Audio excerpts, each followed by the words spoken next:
حضرت نوح یکی از پیامبرانی است که نامش 43 بار در قرآن ذکر شده و یک سوره نیز به نام او است. او اولین پیامبری بود که کتاب و شریعت مستقل داشت. نام اصلی او عبدالغفار بود، اما به دلیل گریه‌ها و ناله‌های بسیار به نوح معروف شد. مرکز دعوت و رسالت او عراق و شام بود. حضرت نوح 2500 سال زندگی کرد.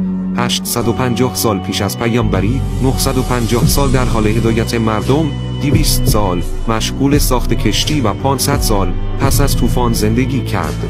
حضرت نوح در زمانی مبعوث شد که مردم در بتپرستی و فساد غرق بودند و به شدت به عادات نادرست خود پایبند بودند.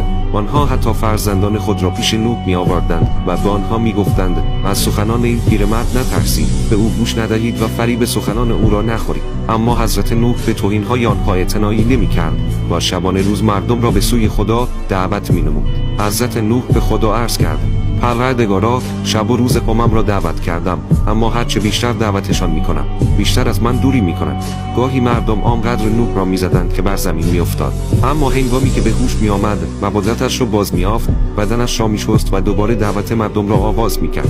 او با تلاش بی‌وقفه و استقامت خستگی ناپذیر برای نجات مردم از جهل و بتپرستی میکوشید، اما هرچه هشدار میداد تأثیری بر آنها نداشت. آنها حتی با تکبر میگفتند: ای نوح، خیلی با ما بحث کردی، اگر راست میگویی عذابی که ما را تهدید میکنی بیاور.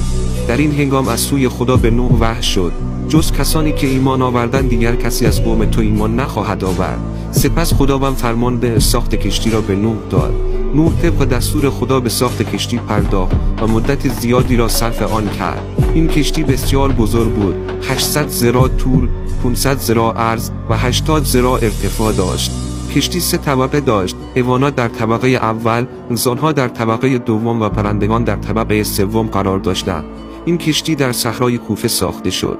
در طول ساخت کشتی مردم نوح را مسخره و اذیت می‌کردند و می‌گفتند: کشتی در بیابان چه فایده‌ای دارد؟ اما نوح پاسخ می‌داد: روزی می‌آید که ما شما را مسخره خواهیم کرد.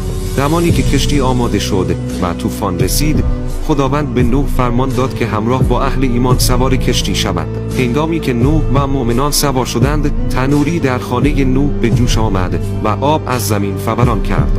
آب از آسمان باریدن گرفت، اما نه به صورت باران، بلکه مانند سیلی عظیم که بر زمین فرود آمد. زمین به آبشاری عظیم تبدیل شد و باد شدیدی از همه جا می‌وزید. طوفان همه جا را گرفت و همه موجودات خارج از کشتی غرق شدند. فرزند نوح که کنعان نام داشت نیز در حال غرق شدن بود. نوح از داخل کشتی او را صدا زد: پسرم، سوار کشتی شو و با کافران مباش. اما کنعان با غرور پاسخ داد: به کوهی پناه میبرم که مرا از آب محافظت کند.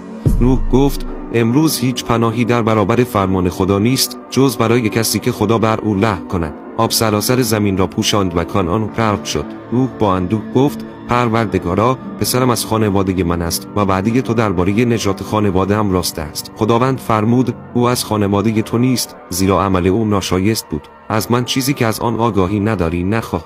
کشتی نوح 6 ماه روی آبها سرگردان بود و به نقاط مختلف جهان از جمله مکه به اطراف کعبه رسید.